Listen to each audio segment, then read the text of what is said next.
자, 오늘은 질문이 굉장히 많이 들어왔던 수행평가지 한번 풀이해보는 시간 갖도록 할게요. 풀이는 할 텐데 이 안에 내용들은 수행평가를 실제 하게 되면 조금씩 달라질 수 있다는 점 기억해 주도록 하세요. 자, 그러면 선생님이 위로 올려준 파일을 옆에 뽑아두고 같이 보면서 보시면 됩니다. 자, 1번 문제부터 가도록 합시다. 자, 1번 문제, 관측자료 1을 통해서 변항성의 크기를 구하고 식과 그 방법을 서술하시오에 관련된 문제입니다. 자, 일단은 그럼 어떤 행성의 크기를 구하는 방법에 무엇이 있을지 한번 봅시다. 자, 우리 핵심 1번에서 배웠던 내용이에요. 자, 여기 지구가 있으면 지구의 크기를 구하기 위해서 뭐가 필요하다고 했죠? 그렇죠, 한 조각, 딱 한 조각만, 부채꼴에 하나만 알고 있으면 모든 것을 구할 수 있다고 했어요. 자, 이제 부채꼴 하나에서 필요한 정보는 뭐였어? 가운데 있는, 그쵸, 중심각과 그리고 호의 길이 두 가지만 알면 됐었죠. 중심각과 호의 길을 통해서 뭘 통해 구해? 이래가지고 자, 비례식을 통해 구한다고 했어요. 여기 작은 조각에서 어떻게 돼요? 나머지를 비례식을 통해 구하면 이 전체의 길이를 알 수 있다고 했죠. 이 호의 길을 통해서 나머지 길이를 구해낼 수 있다고 했죠. 어떤 식으로 비례식을 세웠어? 중심각과 호의 길이는 뭐와 같다? 360도, 원 전체니까 360도 대 뭐 행성의 둘레와 같다. 딱 이런 식으로 문제를 구할 수 있다고 했어요. 자, 그럼 여기서 이 문제에서 봅시다.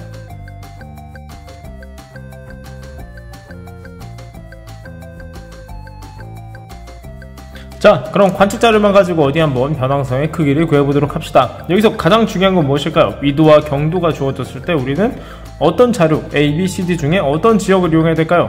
그렇죠, 앞에 내용을 생각한 친구들은 A지역과 D지역 두 지역을 이용하면 된다고 생각을 할 거예요. 왜 그럴까요? 자, 항상 어떤 경도? 자, 동일 경도상에 있는 두 지역을 이용하셔야 합니다. 자, 하나의 부채꼴 크기만 구하면 된다고 했어요. 자, 위쪽이 A지역, 아래쪽이 D지역입니다. 자, A지역과 D지역을 이용하면 됩니다. 자, A지역과 D지역은 뭐가 동일하니까 경도상에 위치하기 때문에 두 지역을 활용할 수가 있는 겁니다. 중심각의 크기와 호의 길이 두 가지였습니다. 자, 중심각의 크기는 어떻게 구할까요? 그렇죠, 위도 차이를 이용해서 구해볼 겁니다. 자, 그럼 A의 위도라는 건 뭐였죠? 그렇죠, 위도라는 것은 적도에서 얼마나 올라가느냐에 관한 내용이었습니다. 자, A의 위도는 100도, D의 위도는 95도입니다. 뒤에 붙은 N은 nurse, 북방구란 소리죠. 자, 그러면 A와 D 사이의 중심각은 어떻게 구하죠? A와 D 사이의 중심각은 그렇죠, 두 지역의 차이인 5도가 되겠네요. 중심각의 크기는 구했으니 이제 뭘 구하면 돼요? 자, A와 D 사이의 호의 길이를 구하면 됩니다. 그런데 문제에 주어져 있죠. A로부터의 거리, D까지의 거리는 그렇죠, 500km입니다. 그럼 여기서 앞에서 했던 비례식을 만들 수 있겠네요. 자, 비례식 뭐였죠? 중심각의 크기 5도는, 자, 중심각의 크기 대 호의 길이는 원의 둘레 360도 대 행성의 둘레 X로 두도록 하겠습니다. 비례식은 어떤 식으로 푸나요? 안에 거 밖에 거 하시면 됩니다. 둘이 어떻다? 같다. 자, 500km 곱하기 360도는 X 곱하기 5도. 자, 500km 곱하기 360도는 X 곱하기 5도가 나오게 됩니다. 자, 양쪽에 둘 다 각도가 있으니까 각도를 생략해 주시고 5를 나눠 주시면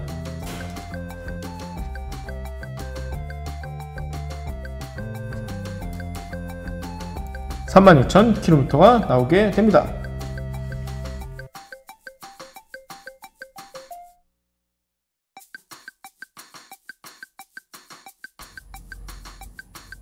자, 2번 문제, 관측자료를 통해서 구한 변항성의 크기가 실제 크기와 차이가 나는 이유를 서술하시오.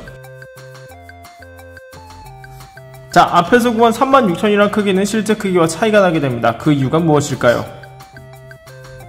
자, 앞에서 배웠습니다. 앞에 총 3가지의 이유가 있었어요. 3가지 이유가 있었는데 첫 번째는 뭐였죠? 첫 번째는 지구가 완전한 구형이 아니다. 두 번째는 호의 길이가 정확하지 않았다. 세 번째는 그 두 지역이 동일 경도상에 위치하지 않았다 였습니다. 자, 이 문제에서 동일 경도상에 위치는 시켰고요. 호의 길이도 거의 정확했다고 볼 수 있어요. 하지만 틀릴 수도 있었겠죠. 그리고 지구가, 그러니까 여기서는 변항성이 완벽한 구형이 아니다. 그럼 이 문제에서 가장 정확한 답은 1번 아니면 2번이겠네요.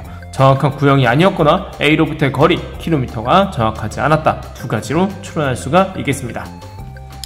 자, 3번 문제, 관측자료 2를 통해서 변항성의 위성들의 크기를 각각 구하고 가장 큰 위성을 쓰시오에 관련된 문제입니다. 자, 일단 이 위성들의 크기를 구하기 위해서 사용한 자료 2번은 이것과 같습니다. 자, 달의 크기를 구하는 방식과 동일하군요. 구멍까지의 거리와 지름을 이용하고 이 닮은 비를 이용해서 지구에서 달까지 거리 이용해서 달의 지름을 구하는 그 방식과 동일하게 됩니다.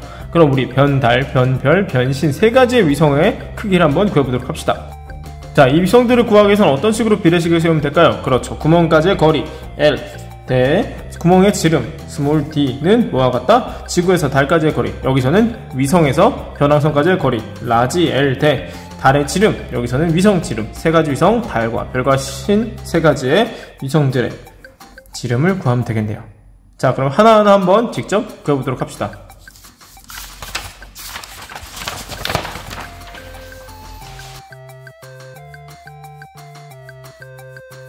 자, 첫 번째 위성인 변달을 구해보도록 하겠습니다. 자, 구멍까지의 거리 100cm 대 구멍의 지름 10cm는 변왕성에서 위성까지의 거리 4만 km 대 뭐와 같습니까?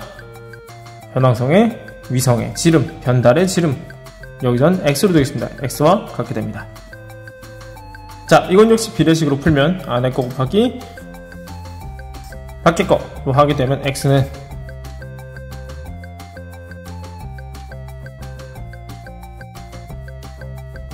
자, x는 4만 km 곱하기 10cm, 그리고 그것을 100cm로 나누게 됩니다. 여기서 x의 단위는 km가 되겠네요. 자, 그래서 값을 구하면 x는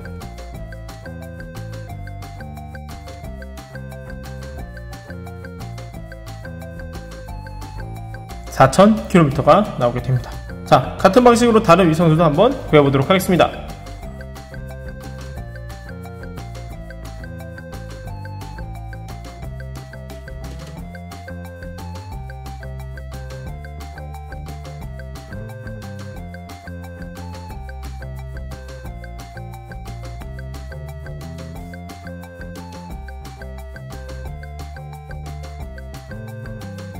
자, 세 가지 위성들의 크기를 측정을 해보았습니다. 가장 큰 위성은 두 번째 있는 별이 되겠네요. 자, 다음 4번 문제. 관측자료 3에서 괄호 안에 들어가 알맞을 말을 보기에서 찾아 쓰고 변왕성의 하루의 길이를 구하시오. 관련된 문제입니다. 자, 그럼 관측자료 3번 한번 보도록 할게요.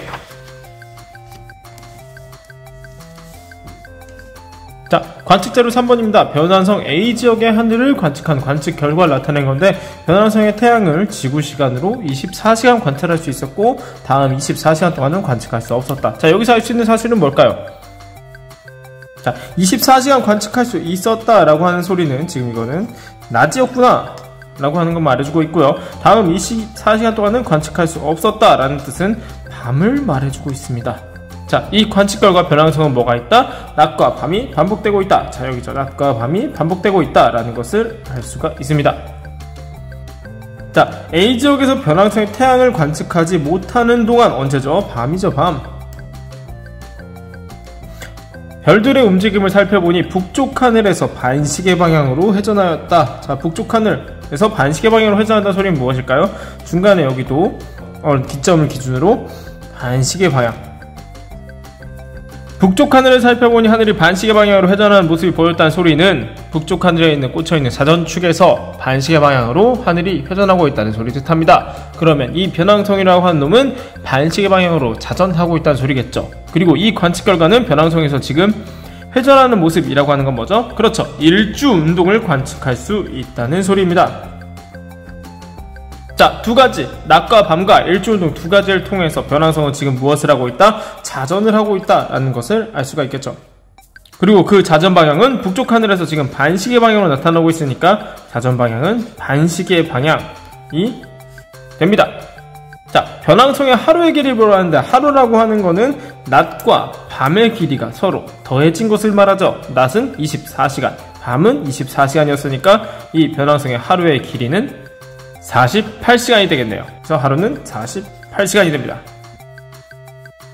다음 마지막 5번 문제입니다. 관측자료 4에서 변달이 그림 가처럼 관측될 때 현재 변달의 위치를 그림 나에서 찾아 번호를 쓰고 일주일 뒤 변달의 위상을 그리시오. 자, 현재 변달은 이런 모습으로 관측이 되고 있습니다. 이건 어떤 위상과 동일하죠? 그렇죠. 지구에서 보는 하현달의 위상과 동일합니다. 자, 왜 하얀 딸이죠? 그렇죠. 니은을 그렸을 때 니은 쪽으로 부풀어 있기 때문에 하얀 딸이라고 볼 수 있습니다. 자, 그럼 그림란에서 1, 2, 3, 4, 5, 6, 7, 8번 중에서 어느 쪽에 위치할 때 하얀 딸일까요? 그렇죠. 7번 위치할 때 하얀 딸의 위상으로 관측되게 됩니다. 자, 이 부분을 확대해서 한번 다시 보도록 하겠습니다.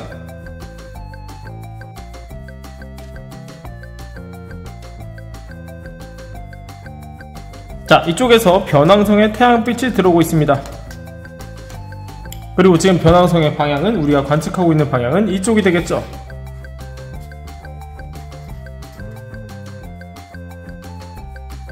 자, 변왕성에 태양이 들어오는 쪽 방향은, 반대쪽 부분은 어둡게 관측이 될 테고 반대쪽은 밝게 관측이 될 겁니다.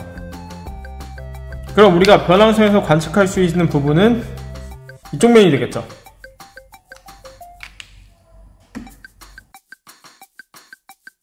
자, 그럼 이거를 방향을 바꿔서 한번 보도록 하겠습니다.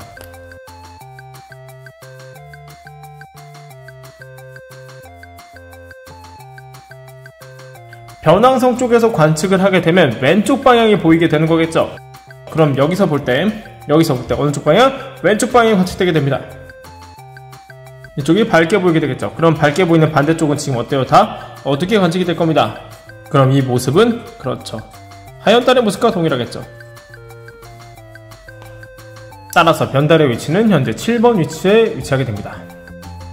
자, 그런데 여기로부터 지금 일주일이 흐르게 됩니다. 하얀 달은 대략 음력 21일경에 보이는 달입니다. 하얀 달은 음력 21일경에 보이는 달입니다. 그럼 일주일 뒤에는 음력 28일경이 되겠죠. 그러면 거의 달에 보이지 않는 무슨 상태가 될까요? 그렇죠. 28일 뒤에는 달이 보이지 않는 사기 될 겁니다.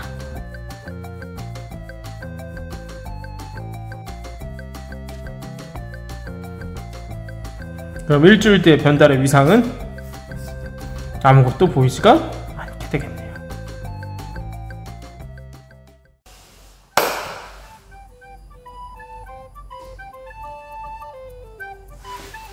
자, 지금까지 한번 선생님과 수행평가 문제를 풀어보았는데요. 이 수행평가 문제 같은 경우는 너희들이 10개 반이 전부 다 다른 시간에 시험을 보기 때문에 문제의 스타일이 조금 바뀔 수도 있고요, 문제 유형이 살짝 바뀔 수도 있고요, 안에 있는 숫자들은 당연히 바뀔 겁니다. 그래도 모든 친구들이 동일한 조건에서 문제를 풀 수 있도록 같은 단원, 우리 핵심 단원에서 핵심 주제 내용만 속속 뽑아서 다룰 테니까 걱정하지 마시고 미리 수행평가 잘 준비해 주도록 합시다. 알겠죠? 그리고 혹시나 앞에 부분 모르겠는 친구들은 선생님 유튜브 채널에 핵심 1부터 핵심 4까지의 내용을 조금씩 담아놨습니다. 중요한 부분이나 설명이 미흡했던 부분들을 짧게 잘라서 올려놨으니까 모르겠는 친구들은 한번 주제별로 한번 찾아서 강의 다시 한번 들어보도록 하세요. 자, 오늘 수업은 여기까지고 이번 주 수업 역시 여기까지입니다. 수행평가 내용 확실히 준비해주시고 각 반별로 언제 수행평가 보는지 다시 한번 파일로 공지할 테니까 확인해서 수행평가 확실하게 볼 수 있도록 합시다. 화이팅!